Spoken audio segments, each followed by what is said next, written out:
morning students.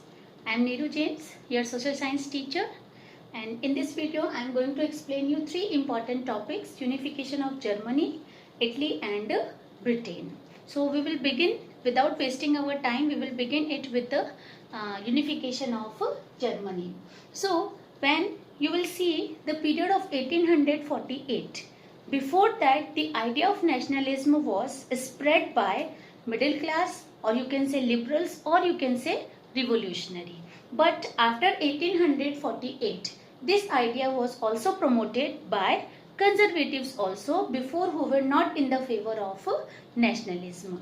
So after 1848, three ideas together were going. Number one was that idea of democracy.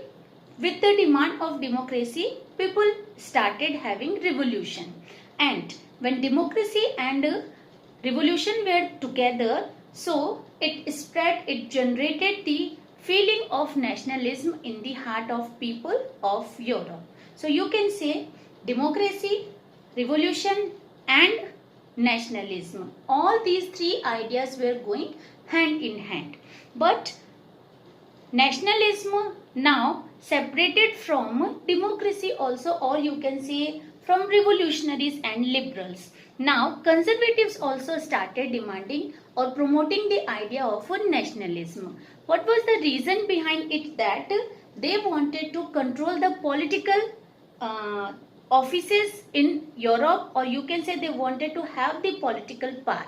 They wanted to more efficient, more strong control over Europe, and they find it that if they will promote the idea of nationalism, definitely people will support them, and then they can have the control on Europe and other part of nation which were their colonies. So here if you will see, when conservatives started promoting idea of nationalism, so it spread the idea that unification of nation state. But these conservatives were failed at that time, and after that the unification of Germany, if you will talk, that was, this idea was taken ahead by middle class. First conservatives tried, but they were failed, and after that middle class took this idea to promote, to have the nation state, or to unify the German states. So in that the idea which was taken by them, they wanted, middle class or liberals wanted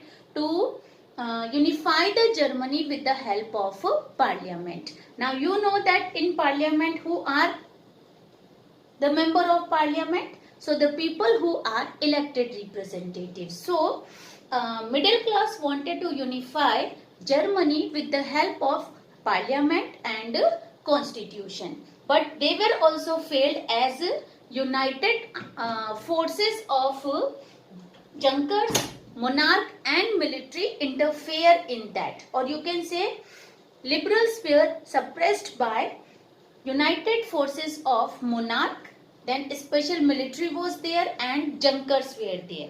Now who were Junkers? I would say that here one mark question is asked in your exam, that who were Junkers. So Junkers were the large land owners in Prussia. So these three together forced, or you can say repressed the middle class, and middle class was also failed to unify German state, or you can say German confederation. Now the responsibility of unification of Germany was on the shoulder of Prussia. Means now the leadership for the unification of Germany was handled by Prussia. So Prussia took the step to unify the Germany. For that, three organizations or three group of people or three important institutions, you can say, together brought the idea. These were, one thing was that army of Prussia, then the chief minister of Prussia, who was Otto von Bismarck. Otto von Bismarck is also known as chief architecture of unification of Germany. Means the idea to unify the Germany, how to unify the Germany, all was planned by Otto von Bismarck. Okay, and plus people of bureaucracy were also there who helped to unify the Germany. Then in this, what happened? Prussia was busy in 3 wars for 7 years. Over 7 years it was busy in 3 wars with France, Austria and Denmark. And in the year 1871, when Prussia defeated all these 3 countries and completed the unification of Germany. That time in 1871, you can say that Germany was completely unified. And we have seen here that male role in the unification of Germany is played by Prussia and people of Prussia. So when Germany was unified, then question was arising that who will be the leader of Germany, or you can say who will be the ruler of Germany. So at that time they decided that Kaiser William first will be the leader, or you can say head of the United Germany. Why he was elected? Why he was selected? Because main role, important role was played by Prussia in the unification of Germany. So they decided that the ruler of Prussia will be taken as the ruler of Germany too. So in this way, on 18th of January, when there was severe cold was there in the year 1871, number of people gathered in the Hall of Mirror in Palace of Versailles in Germany, who were gathered to proclaim the William I as a ruler of or as the head of Germany. These were the people, some ministers of Prussia, Otto von Bismarck, who was chief minister, then some representatives from army and some princes of German states. All these were gathered and there ceremonially they proclaimed William I, or you can say Kaiser William I, as a leader or head of United Germany. Okay. So this was the process of unification of Germany. Understand? Now we will discuss about unification of Italy. Now we will discuss about unification of Italy. If you will see the history of Italy in the 19th century, Italy was divided in 7 small states, and these 7 small states were ruled by different people. They were Habsburg Empire was there, Bourbon dynasty was there, some area was under the control of church, or you can say Pope, and then some area was under the control of princes of Italy. So here if you will see, the Sardinia, Piedmont region was under the control of Italian princes. The north region of Italy was controlled by Austrian Habsburg Empire. Then central part was under the control of Pope, and southern part was ruled by Bourbon dynasty. So if you will see, it was very difficult task for people who tried to unify the Italy, and a number of people tried to unify the Italy, but they were not successful because it was very difficult task, because whole Italy was under the control of different powerful people such as Pope, Austrian Habsburg Empire, then Italian princes were there, as well as Bourbon dynasty rulers were also there. And for that first initiative which was taken by, that was Giuseppe Mazzini. Giuseppe Mazzini, we have read earlier also that he made secret society. He was himself part of Carbonari secret society, and after that he himself made secret society of Italy. Then as he made the society, he became the revolutionary and he tried to unify the Italy. In the year 1831 he tried, as well as in year 1848 also he tried, and both the time he was not successful for the unification of Italy. As I explained you before also, that number of powerful dynasties, powerful people were there who were ruling in Italy. So after Giuseppe Mazzini, 3 more people tried to unify the Italy and they were successful. Who were they? King Emmanuel II, then Cavour, who was chief minister, and Giuseppe Garibaldi. Here name is different. First Giuseppe Mazzini tried to unify the Italy, but he was not successful. After that, Giuseppe Garibaldi tried and helped. Not only tried, he helped King Emmanuel and Cavour. So that we will see in detail here. As Giuseppe Mazzini was not successful in year 1831 and year 1848. So now the responsibility to unify the Italy was on the leader of Sardinia Piedmont region, and the leader, or you can say king of Sardinia Piedmont region, was King Emmanuel II. So now he took initiative to unify the Italy, and for his help one more person was ready.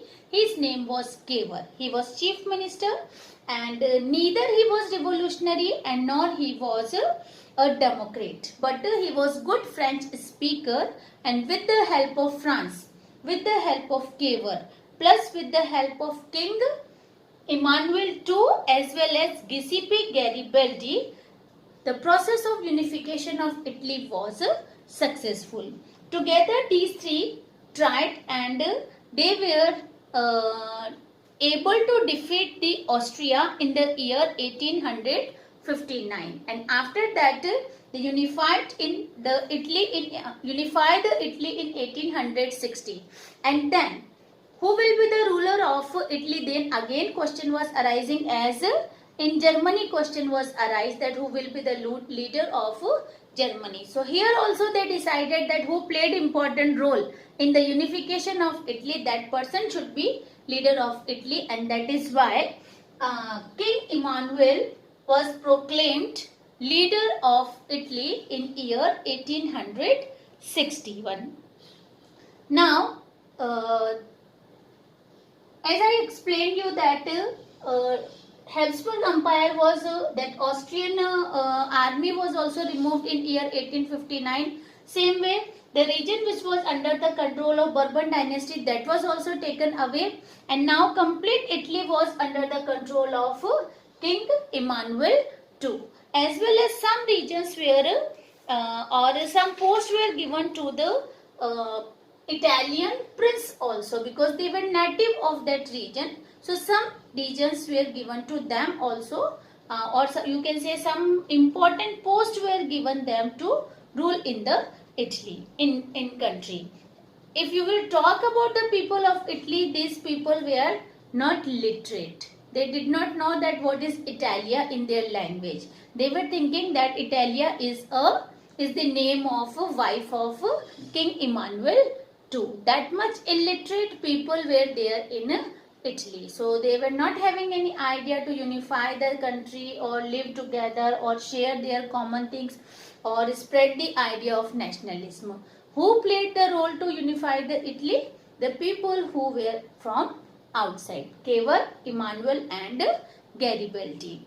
Giuseppe Garibaldi was also a very important person, because he was the person who made his army, and number of peasants supported him, and his army was famous with the name the Red Shirt.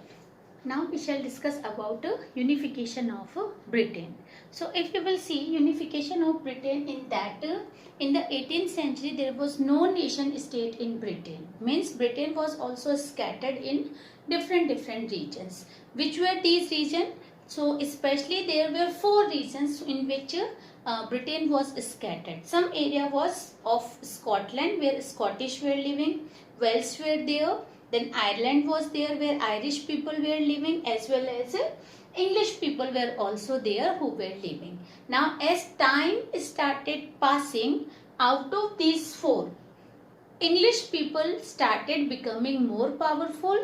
They started gaining more power, more wealth and more importance in Britain. So as they started becoming more powerful and others were less powerful, so they were thinking that they can dominate other 3 group of people, and slowly with their behavior, with their action, with their act, they proved it that they want to dominate all other 3 group of people who were living in the region of Britain. So when they becoming powerful, they started ruling or wanted to rule or want to increase their region under their control. So what happened?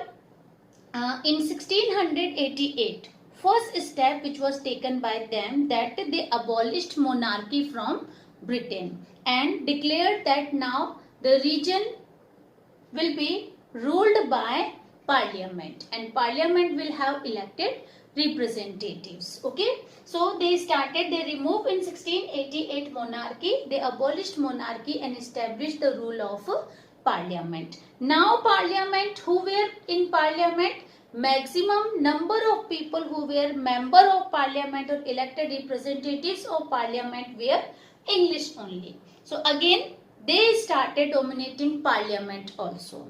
After that, one step was taken, that slowly England English people started having the friendship with the people of Scotland. They said them that let's have the friendship with us, let's mix with us, let's join with us, and we will give you more places in parliament. And for that, with the combination of England and Scotland, one new nation was formed, that was the United Kingdoms of Great Britain. Earlier it was Britain. Now with the combination of England as well as Scotland, together they formed new nation, that was the United Kingdom of Great Britain.